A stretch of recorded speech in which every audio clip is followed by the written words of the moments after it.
And there is something very touching in USA Today. President Barack Obama penned a little paragraph or two about Ronald Reagan. He said Ronald Wilson Reagan was a believer.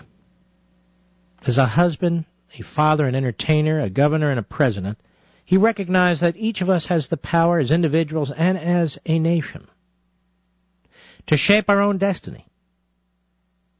He had faith in the American promise and the importance of reaffirming values like hard work and personal responsibility, and his own unique ability to inspire others to greatness. No matter what political disagreements you may have had with President Reagan, and I certainly had my share, there is no denying his leadership in the world or his gift for communicating his vision for America. The hell did he say there? Well, we're not going to overdo this. I've done this before, but I have one clip of Ronald Reagan. And I'm playing this for a reason. I want to juxtapose this to Obama and Colin Powell. This is about 50 years ago. Go, Mr. Producer. One of the traditional methods of imposing statism or socialism on a people has been by way of All right, medicine. let's stop and roll it back. I could have sworn that Colin Powell said, stop accusing people of being socialists and promoting socialism. Oh, he said that. It's true. And there's Ronald Reagan, Obama's new hero. Now, ladies and gentlemen, you buying that? Let me tell you what Obama's doing. The 100th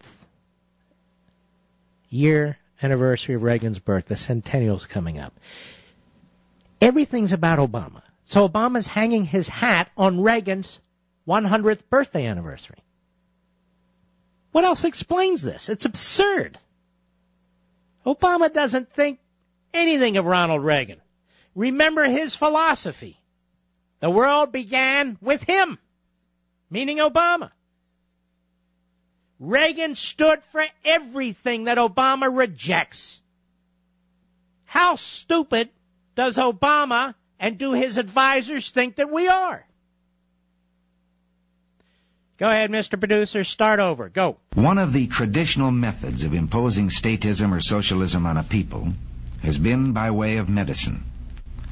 It's very easy to disguise a medical program as a humanitarian project. Most people are a little reluctant to oppose anything that suggests medical care for people who possibly can't afford it. Stop right there. The question isn't whether Obama tries to promote himself by linking himself to Reagan, which is really a political expedient. It's transparent. But what would Reagan think of Obama? We already know. He's telling us right now. He's a statist promoting socialism. Go ahead. Now, the American people, if you put it to them about socialized medicine and gave them a chance to choose, would unhesitatingly vote against it. We had an example of this under the Truman administration.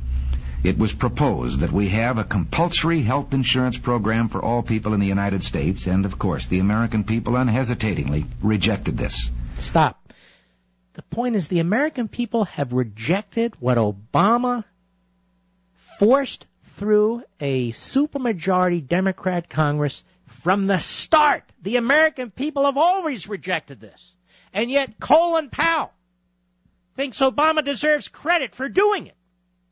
For doing what? For defying the will of the people? To impose a program on them that they don't want? Go ahead. So, with the American people on record as not wanting socialized medicine, Congressman Farrand introduced the Farrand Bill. This was the idea that all people of Social Security age should be brought under a program of compulsory health insurance. Now, this would not only be our senior citizens, this would be the dependents and those who are disabled. This would be young people if they are dependents of someone eligible for Social Security. Let's stop there, just to clarify this, because people say he was against Medicare. What Reagan supported, and many conservatives at the time supported, was not putting all people, all senior citizens, all disabled on one program. What he wanted was, or what he argued for, was taking care of those who couldn't afford it. Now that may upset some of you too. What? He shouldn't even have gone that far. I'm telling you what he supported. Because he believed Medicare was too big, covered too many people, and would drag too many people into the system. Obviously, later in life, as a president, he supported Medicare. But my point is,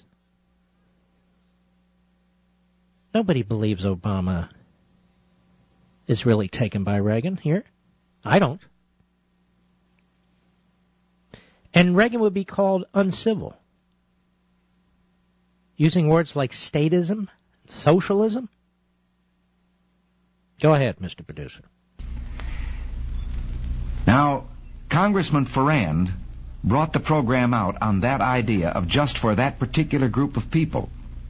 But Congressman Ferrand was subscribing to this foot-in-the-door philosophy because he said, if we can only break through and get our foot inside the door, then we can expand the program after that.